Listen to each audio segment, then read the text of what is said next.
America ప్రభుత్వం Somalia పైకి drone attacks చేయించింది. అసలు అమెరికాకు సోమాలియా పైన డ్రోన్ అటాక్స్ చేయాల్సిన అవసరం ఏమొచ్చింది? ఈ వీడియోలో తెలుసుకుందాం. హలో అందరికీ నమస్కారం. నా పేరు కళ్యాణ్ దత్ మేడిశెట్టి. ఈ ఛానల్లో మీరు ఇంటర్నేషనల్ అఫైర్స్ మరియు కెరియర్ గైడెన్స్ సంబంధించిన వీడియోస్ని చూడవచ్చు. సోమాలియా ఆఫ్రికా ఖండంలోనే సుభిక్షమైన దేశం. అయితే బ్రిటిష్ 1884 ప్రాంతంలో ఇక్కడ ఆక్రమణ చేయడానికి వచ్చింది.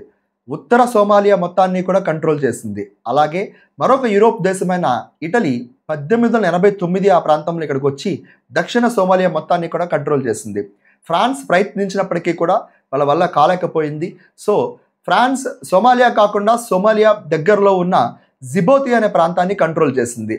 ఇప్పుడు మనం గమనించవలసింది ఏంటంటే ఆఫ్రికాలో ఉన్న ఇథోపియా అనే దేశం యొక్క రోల్. ఇథోపియా ఇక్కడ ఓగడెన్ అనే ఒక ప్రాంతాన్ని కూడా ఇన్ఫ్లుయెన్స్ చేయడానికి ట్రై చేసింది.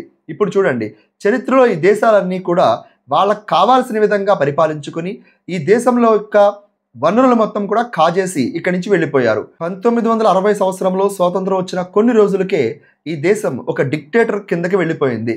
సియాద్ బరార్ అనే ఒక వ్యక్తి పూర్తిగా నియంతగా మారిపోయి ఇక్కడ ప్రజల్ని మరింత క్షోభకు గురి చేశారు. అలాగే ఇక్కడ మరో ముఖ్యమైన సమస్య ఉంది. అదేంటి అంటే జాతుల మధ్య వైరం. హవేయి, ధారోద్, ఇషాక్, మర్హేన్ అనే కొన్ని జాతుల మధ్య తీవ్రంగా గొడవలు జరగడం, అది అంతర్యుద్ధంగా మారుతూ ఉంటుంది. మూడో ముఖ్యమైన కారణం ఉంది. అదేంటంటే సామాజిక మరియు ఆర్థిక వెనుకబాటుతనం. ఇది బాగా గమనించండి. ఇక్కడ చదువు సరిగ్గా అందట్లేదు, ఉద్యోగాలు సరిగ్గా లేవు, ఆరోగ్యం కూడా సరిగ్గా ఉండదు. చాలామంది చిన్నపిల్లలు డయేరియా లాంటి రోగాలకు కూడా చనిపోతూ ఉంటారు.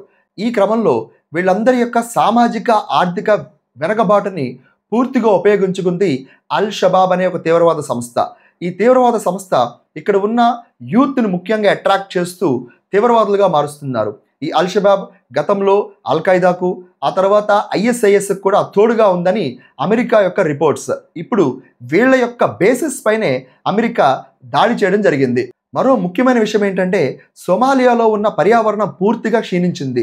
2011లో దాదాపుగా 2,50,000 మంది కరువు కాటకాలతో సరిగ్గా ఆహారం అందక చనిపోయారంటే అక్కడ పరిస్థితి మీకు అర్థం అవ్వాలి. ఇన్ని సమస్యలు ఉన్న సోమాలియా ప్రాంతానికి సరైన ప్రభుత్వం లేకపోవడం వల్ల ఇన్ని ఇబ్బందులు వస్తున్నాయి.